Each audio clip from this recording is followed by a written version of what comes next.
Oi novamente, galera. Agora eu tô aqui, né, pra gente fazer a correção e ver o conteúdo de língua portuguesa, né, da parte de estudo da língua. Então, pra isso, eu preciso que vocês abram o livro de vocês na página 287 pra gente começar a correção das atividades. Lá no número 11, né, a gente tem um trecho e o livro pede pra vocês considerarem esse trecho. Aí a letra A, né, diz que 3 palavras nesse trecho possuem prefixos e pergunta para vocês quais são essas 3 palavras. Então, aqui a gente tem as palavras impressionante com prefixo, desobedecer e absurdo. E a letra B, né, diz que entre essas 3 palavras, apenas uma é empregada sem o prefixo na língua portuguesa. E pergunta a vocês que palavra é essa. Bom, óbvio que aqui, né, é a palavra desobedecer. Se a gente tirar esse prefixo des, né, a gente ainda utiliza essa palavra na língua portuguesa, que é obedecer. 12. As palavras a seguir foram retiradas do texto. Explique que sentido o prefixo agrega a cada uma delas. Bom, a gente tem aqui a palavra extraordinário, que tem como prefixo extra, que significa o que está além do comum, né? Ou seja, o incomum.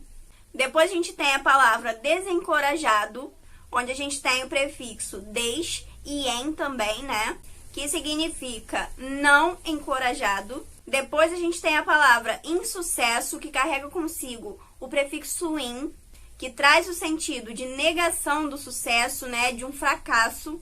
Refiz, que traz consigo o prefixo re e tem como sentido fiz de novo, né? Repetir. Engolem, que tem o prefixo em e significa ingerir, pôr para dentro com um gole.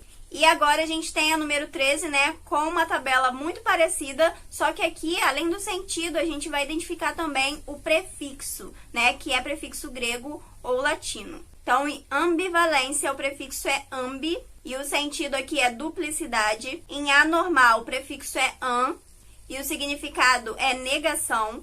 Em bienal, o prefixo é bi, né, que significa 2 vezes.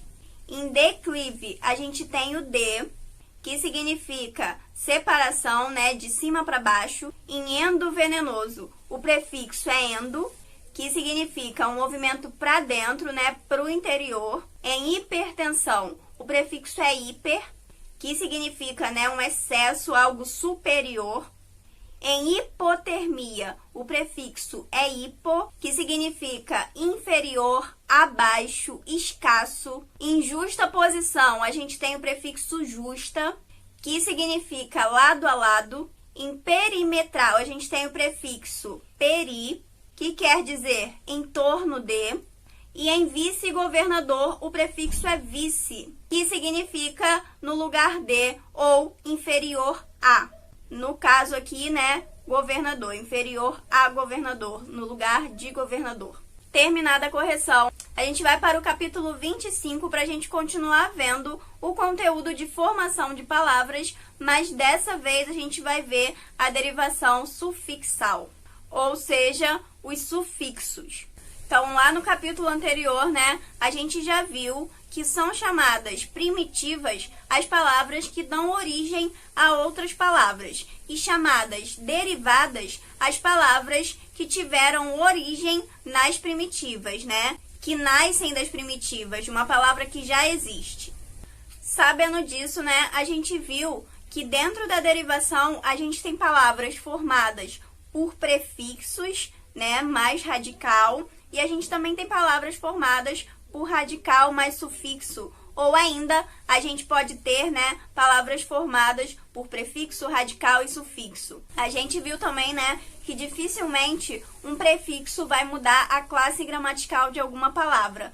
No entanto, o sufixo vai sim, né, de certo, mudar a classe gramatical de uma palavra. Além disso, como é terminação, como o sufixo é uma terminação, ele também vai carregar marcas de feminino, masculino, singular ou plural.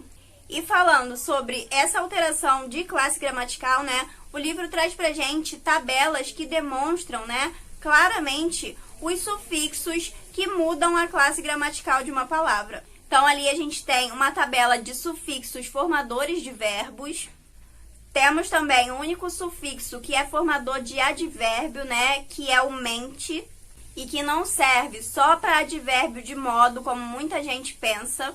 A gente tem uma tabela aí enorme de sufixos formadores de substantivo, mas que vocês precisam ler um por um, né? Marcar, destacar os que forem mais estranhos para vocês, tentarem não esquecer ou poder consultar quando houver dúvidas. E, por fim, os sufixos que formam adjetivos, que também é uma boa quantidade, né? Uma quantidade considerável para vocês lerem e estudarem. Depois de ver isso tudo, né, óbvio, vocês vão fazer as atividades de fixação, que é para vocês testarem o que vocês acabaram de aprender e poder gravar, fixar mais alguma coisa. E aí, então, vocês vão passar para o capítulo 26, já que essa semana a gente vai ver 2 conteúdos de língua portuguesa, que é o conteúdo de sufixos e também o conteúdo de composição, que ainda está dentro da formação de palavras. Bom, quando a gente fala de composição, a gente está falando da combinação de 2 ou mais palavras primitivas, ou seja, de 2 ou mais radicais. A gente já viu, né, que na derivação prefixal a gente acrescenta uma partícula no comecinho da palavra, né, antes do radical, e na derivação sufixal a gente acrescenta uma terminaçãozinha depois do radical, ou seja, no fim da palavra, mas na composição não. A composição é a combinação de 2 palavras, de 2 ou mais radicais. Por exemplo, a palavra passatempo, né, que combina a palavra passar mais a palavra tempo, né, 2 radicais que se unem e formam uma só palavra. Isso é um exemplo de composição. Então, só para a gente lembrar aqui, né, a diferença de derivação para composição é que na derivação a gente tem apenas um radical, né, que a gente vai acrescentar os afixos, prefixos, sufixos, né, ou prefixos e sufixos que vão formar outras palavras, vão originar outras palavras. E na composição não. Na composição a gente tem 2 radicais, né, 2 palavras com significados diferentes que vão se juntar e formar uma só palavra.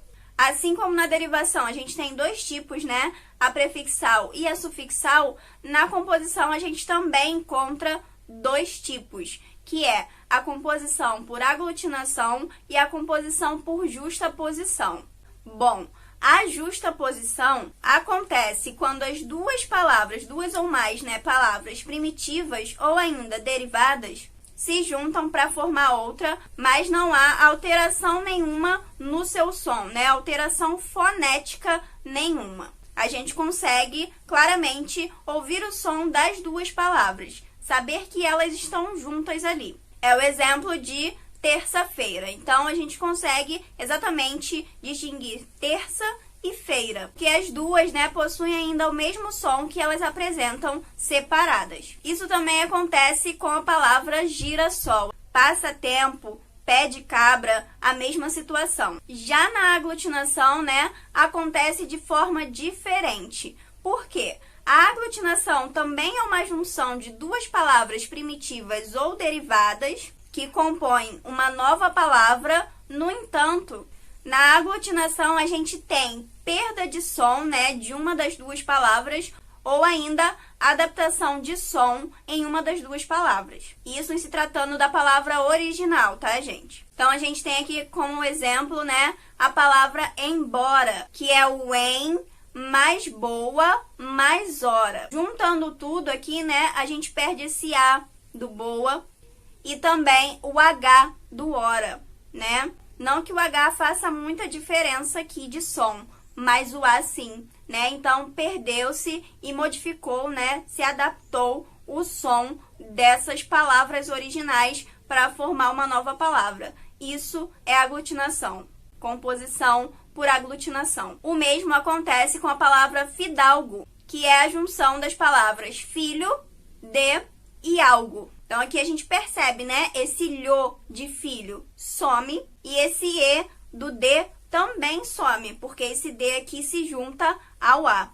Então, só para reforçar, né, a gente viu aqui que as palavras na língua portuguesa, elas são criadas e podem ser recriadas, né? Que a gente tem essa liberdade de criar novas palavras a partir de palavras que já existem, porque a língua, ela é viva, ou seja, seus falantes que a transformam. No mais, eu espero que vocês tenham entendido tanto o conteúdo de sufixos quanto o conteúdo de composição. Se houver alguma dúvida, vocês podem deixar aqui embaixo nos comentários ou me chamar no WhatsApp para que eu possa responder. Muito obrigada pela atenção e até a próxima aula. Lembrando de que vocês não devem esquecer de fazer os exercícios, tá? Na semana que vem eu volto com mais correções e com mais explicação de conteúdo.